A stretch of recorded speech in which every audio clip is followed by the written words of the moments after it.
Guys, kereta ni antara kereta favourite yang paling tidak mengecewakan. Ini dia Pro 2 Myvi 1.5 SE tahun 2017. Kereta steady, senang jaga, datangkan dengan color biru, full body kit facelift 2017, headlamp dan fog lamp. Myvi SE ini datangkan dengan enjin 1.5 DVVTi. Power dia memang cukup baik, body ringan tapi stabil dan handling mantap. Di bahagian sisi pula datangkan dengan auto folding side mirror, sport rim 16 inci aftermarket dan adjustable suspension.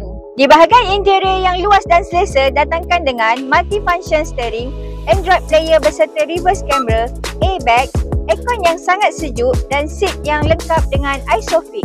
Di bahagian belakang dengan look yang sporty didatangkan dengan spoiler, lampu albino dan exhaust muffler yang sudah tukar guys. Dengan harga bodi RM31,800, anggaran bulanan RM400 lebih untuk 7 tahun. Untuk Myvi lagi best, Myvi Icon boleh cari Liza di Express Auto Section 15 Shah Alam. Boleh klik di link bio.